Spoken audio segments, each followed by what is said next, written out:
Welcome to this explainer.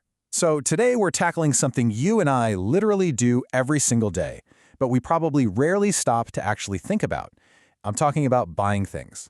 We're going to enthusiastically dive right into the fascinating and honestly sometimes totally unconscious reasons behind our daily purchases.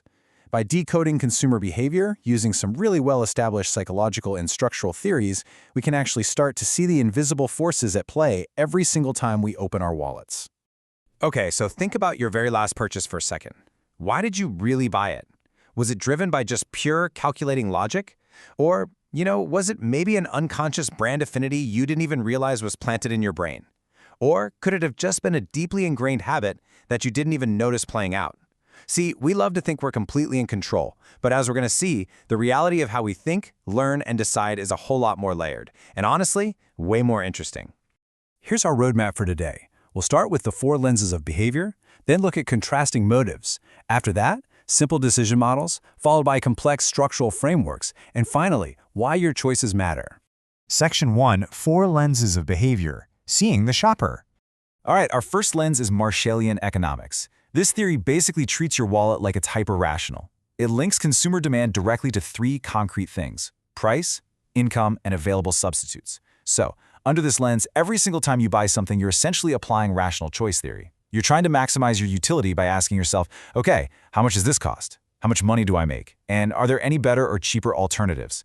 It's all about resource allocation based on strict, observable financial realities. There's absolutely no room for emotion here. It is purely about the numbers. Now, let's completely flip the script. Next up is Freud's psychoanalytic theory. So instead of that cold, calculating maximization of utility, this theory highlights that our buying habits are actually driven by deep, hidden, unconscious motivations. It suggests the real reasons for our behavior are lurking way beneath the surface, totally separate from logic. Like, you might think you're making a practical purchase, right?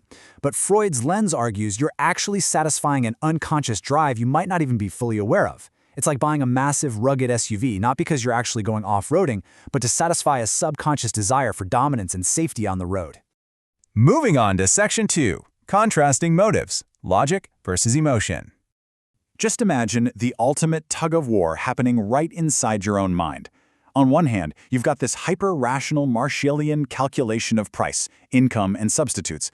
And then, on the exact opposite side, you have that Freudian, deeply emotional hidden drive. So what are we? Are we rational accountants, or are we emotional beings driven by the unconscious? Well, the really fascinating answer, as we'll see as we build out these frameworks, isn't just a simple either-or. Okay, so our third lens is Pavlovian learning, which demonstrates that our behavior is fundamentally shaped by classical conditioning. It really shows us just how much of our shopping isn't a rational calculation, and it isn't some deep Freudian desire either. It's honestly just a learned automatic reaction. Think about that unthinking, almost zombified coffee run you make every single morning.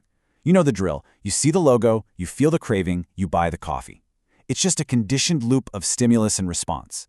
And rounding out our 4 lenses, we have Maslow's hierarchy. This gives us a ladder of human motivation, basically explaining consumer behavior through a progression of needs. We buy basic commodities for physiological survival, food, water, that kind of thing. But as those baseline requirements are met, we move up the ladder. Our purchases start shifting toward prestige brands to satisfy our need for esteem, or toward highly personalized, experiential purchases at the very top to achieve self-actualization. Basically, we purchase goods to help us become the absolute best version of ourselves. Section 3, simple decision models, the blueprints. So the simplest models actually borrow directly from the lenses we just talked about. The economic, psychological, and Pavlovian models map out straightforward, linear processes based on those foundational theories. For instance, the economic model structurally charts out how your income and the price of an item dictate a purchase from start to finish. The psychological model, on the other hand, maps the path of those unconscious motivations leading straight to a buy, and the Pavlovian model charts that specific stimulus-response conditioning. They're just clean, direct translations of psychological theory into actionable structural blueprints. Section 4, complex structural frameworks, the advanced blueprints. Now, because human beings rarely fit perfectly into just one simple box, researchers had to develop advanced structural frameworks to map out the messy reality of human choices. Take the Howard-Sheath model, for example. It doesn't just look at simple inputs and outputs. It introduces the concept of perceptual bias, like how your brain actively filters out competitor ads to favor the brand you already like. It's wild. Meanwhile, sociological models factor in how peer pressure and cultural norms intersect with those internal biases. These advanced blueprints capture the incredibly dense, multifaceted ways we process external inputs through our personal and social environments to finally reach a decision. They really acknowledge that a purchase is just a massive, tangled web of intersecting variables. And finally, Section 5, Why Your Choices Matter, Synthesizing the Models. So the absolutely crucial point here is that no single model captures everything perfectly on its own.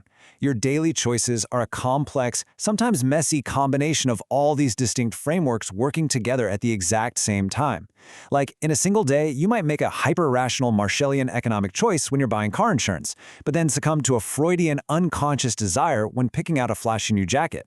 Then, you might fall right into a Pavlovian habit for your afternoon snack and be completely influenced by multifaceted sociological models when you're planning a vacation with friends. It's a continuous, dynamic blend of literally all of these factors. And this brings us to our final thought. The very next time you're standing in the checkout line or, hovering your finger over an online buy now button, take a quick second to ask yourself, which model is really controlling your wallet right now? Is it Marshallian logic calculating your income and substitutes? Is it Freudian desire lurking in the unconscious? Maybe a Pavlovian habit you've conditioned over time? Or is it a complex structural combination of them all? Because understanding these frameworks doesn't just explain the economy, it explains us. Thanks so much for joining me on this explainer, and definitely keep questioning the why behind what you buy.